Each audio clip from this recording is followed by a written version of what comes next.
1, 2, 3, 4, 3, 2, 1, 0. So this is like the in here. Oh yeah, this is well, really.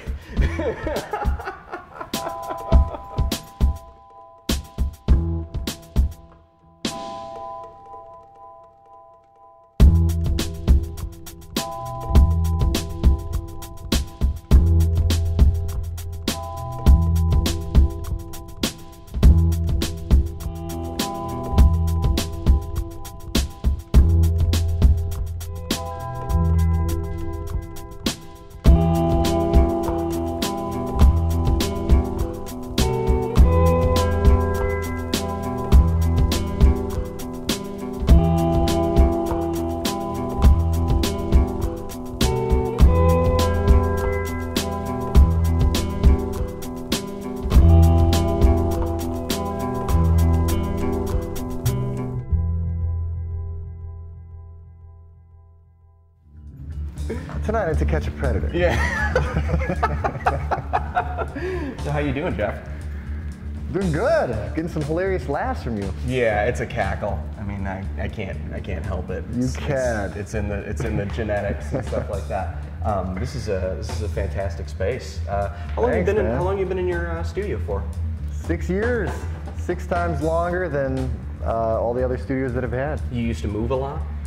Used to get moved, you know, you'd kind of fix the place up, the landlord would show up and say, ooh, maybe I could rent this, maybe I could make this a condo, and you know, a year later you'd be out. You get gentrified out of the space. And actually, I've always kind of been in like changing neighborhoods. Do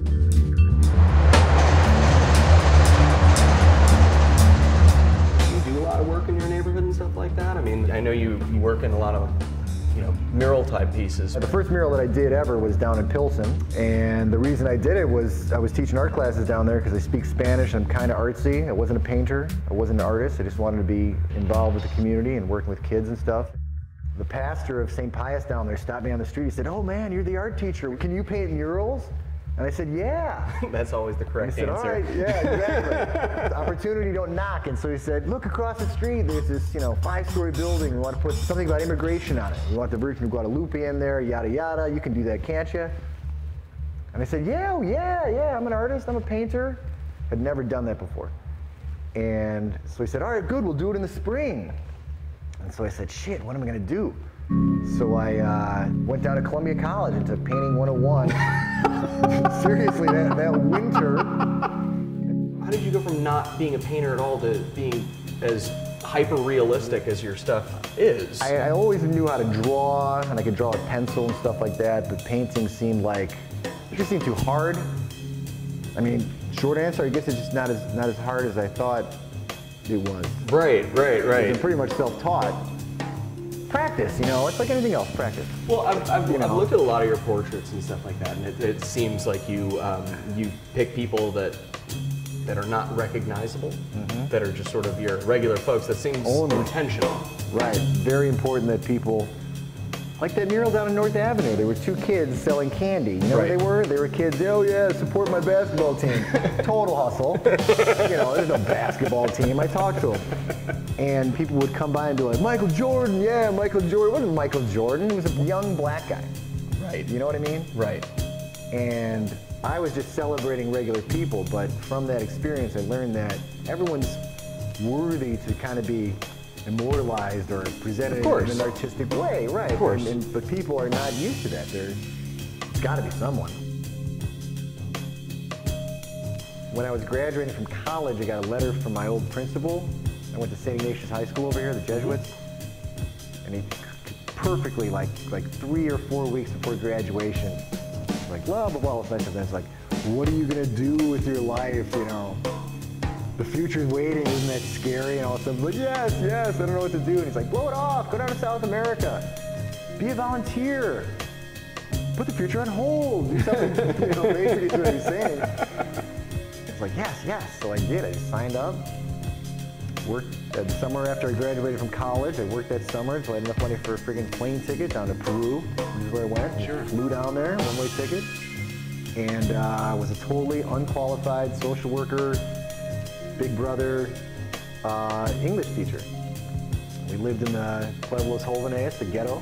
I showered with a bucket over my head. And, yeah, well, we went native. There was no, no water. We're not, not getting water, and the power got cut off. These candles and stuff. It was the most important thing that's ever happened to me, easily. I saw real poverty, and I was welcomed into it, I learned Spanish when I was down there. I was like a fun guy who wanted to play with the street kids and try to keep them in school, and like that big brother kind of stuff, Yeah. We also messed with their families, when the dad would come home drunk, I had to yell at this guy, and then we got, totally, like I said, unqualified into some situations that were just way over my head, but you would just go with your heart, and just wing it. And I did some art teaching down there because I was a graphic design guy, so I knew some, popsicle sticks and googly eyes and crap like that, and crayons and all that stuff.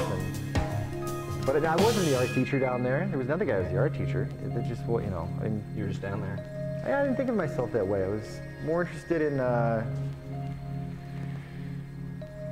was like in charge kind of finding new kids, so I'd be, kind of like hanging out in the cemetery where a lot of kids hung out, or like late night in the street. It's very goth. And kids were, hanging out in the cemetery, wearing all black.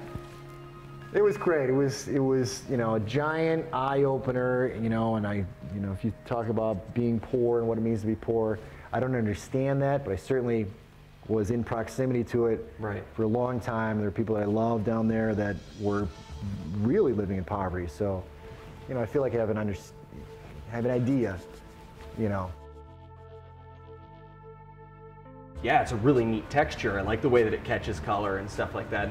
It's like a magpie. It's like, I like shiny things. Exactly, well, I do. that is true. It's garbage. It's beautiful garbage. If I include them some places, they kind of look like flowers and things like that. But sure. This is what we're creating. As a whole, all of us, Garbage? We are. Packages and packaging and, marketing and all this stuff. We're creating all this stuff, but it's, what is a plastic bag? It's worthless.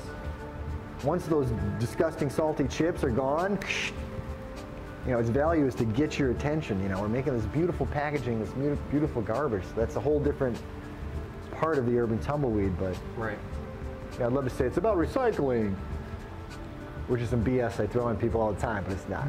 But it sounds good. Hey, whatever sells the painting. Exactly. Exactly. If you paint something, it becomes a different kind of representation of the reality of whatever it is. So a photograph is going to be, I guess, arguably the most truest, most perfect representation of what the reality is, So I guess you should be happy with that. And at the same time, nothing competes with nature.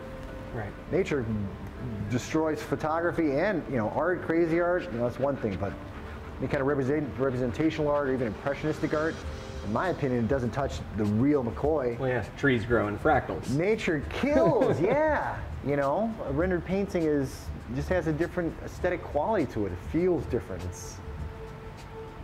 I don't know. I do it because I enjoy the process. I enjoy the creation of it. And, I'm kind of over that trying to be illusionary, where it's as good as the real thing, or in reality, it's like a photo, Now I think being able to just use, lines and pigment and mark to be able to then produce something, with your mind is where the achievement is.